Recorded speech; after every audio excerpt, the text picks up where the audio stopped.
Imagine करो आप बिल्कुल अकेले हैं, आप अपनी आँखें खोलते हैं, आपको नहीं पता कि आप कहाँ हो, आपको ये भी नहीं पता कि आप कौन हो और सबसे बुरी बात आप हमारी अर्थ से कई लाइट ईयर्स दूर हो।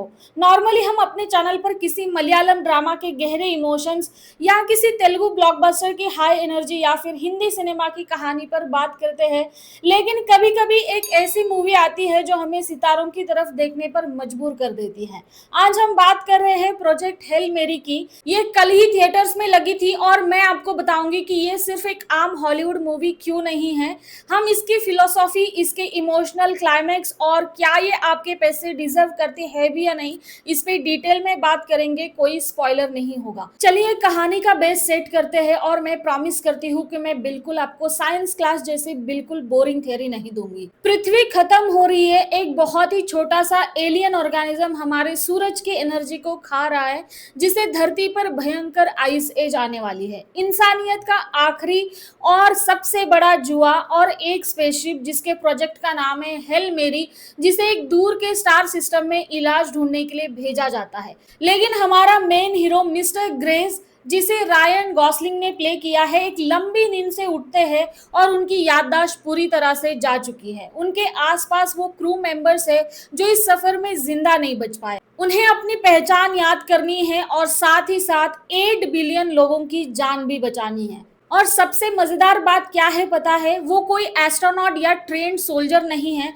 वो बस एक साधारण से स्कूल के साइंस टीचर है। अब आते हैं उस बात पर जो मेन स्ट्रीम रिव्यू वाले मिस कर रहे हैं। अगर आपने स्पेस मूवीज देखी होगी तो आपको पता होगा कि अक्सर ऐसी मूवीज दो ही रास्तों पर चलती है, या तो खतरनाक एलियंस हमें मारना चाहते हैं या फिर इंसानों ने खुद ही अपनी दुनिया तबाह कर ली है। लेकिन प्रोजेक्ट हेल मेरी का नजरिया एकदम अलग है। ये एक बहुत ही पॉजिटिव और होपफुल मूवी है। यहाँ असली विलन कोई लेजर गन वाला एलियन नहीं बल्कि फिजिक्स के नियम है और इससे लड़ने का हथियार है साइंस और एजुकेशन। ये मूवी बहुत ही स्मार्ट तरीके से दिखाती है।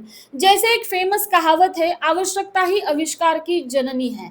लेकिन ये फिल्म पूछती है क्या होगा जब आवश्यकता इंसानों को खत्म होने से बचाना चाहती हो। तब यूनिवर्स कोई सुपर हीरो नहीं भेजता, एक आम इंसान को चुनता है जो पैनिक अटैक के बीच में बेसिक केमिस्ट्री याद कर सके। ये बहुत ही रियल फील देता है। आप ऐसी मूवी नहीं बना सकते जहां एक आदमी 2 घंटे तक मेटल के डिब्बे में बंद हो और आपका लीड एक्टर कमाल का ना हो। रेयान गोसलिंग ने इस पूरी फिल्म का वजन अपने कंधों पर उठाया है। उन्होंने ग्रेस के रोल को एक डरे हुए इंसान और उनकी कॉमेडी के साथ बहुत अच्छे से मिक्स किया है, क्योंकि वो बिल्कुल अकेले है। वो खुद से बातें करने लगते हैं, अपनी मेंटल हेल्थ को ठीक रखने के लिए अजीब से जोक्स मारते हैं। आप सिर्फ उसे प्रॉब्लम सॉल्व करते हुए नहीं देखते, आप उनके अकेलेपन के भारीपन को स्क्रीन पर फील करते हैं। और सेंड्रा यूलर का स्पेशल मेंशन करना तो बनता है, जो ईवा स्ट्रेट का रोल कर रही है। फ्लैशबैक सीन्स में उनका स्ट्रिक्ट और बॉसी वाला नेचर रेयान की नर्वस कॉमेडी को परफेक्टली बैलेंस करता है। लेकिन यहाँ से मूवी एक अच्छी साईफाई फिल्म से बढ़कर कुछ ऐसा बन जाती है जो आपके दिल को छू लेती है। बिना कोई स्पॉइलर दिए बताऊं तो रेस को एंड में कुछ ऐसे फैसले लेने पड़ते हैं जिसका साइंस और मैथ से कोई दूर दूर तक लेना देना नहीं है। मूवी में एक तीसरा एक्ट एक बहुत ही गहरा सवाल पूछता है, आप उन लोगों के लिए अपना कितना कुछ कुर्बान कर सकते हैं जिन्हें आप लाइफ में कभी मिले ही नहीं।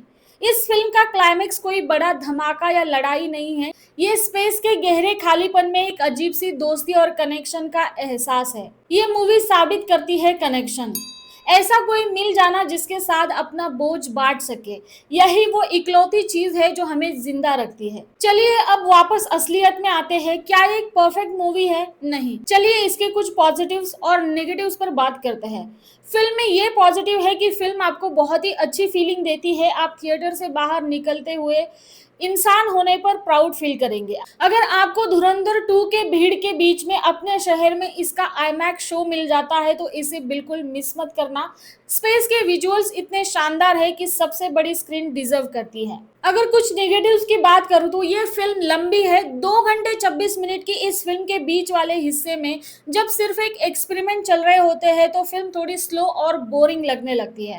कभी-कभी ये मूवी कुछ ज़्यादा ही फ़नी होने की कोशिश करती है, जब आपको स्पेस की सिचुएशन से डरना चाहिए, तब एक जोक आकर सारे सीरियस माहौल और टेंशन को ख़त्म कर देता है। तो मेरा फाइनल फैसला क्या है? अगर आप ऐसी फ़िल्मों के फ़ैन हैं, जो आपको सोचने पर मजबूर करें, आपको इमोशनल करें और एक स्मार्ट ऑडियंस की तरह ट्रीट करे तो प्रोजेक्ट हेल मेरी आपको ज़रूर देखनी चाहिए।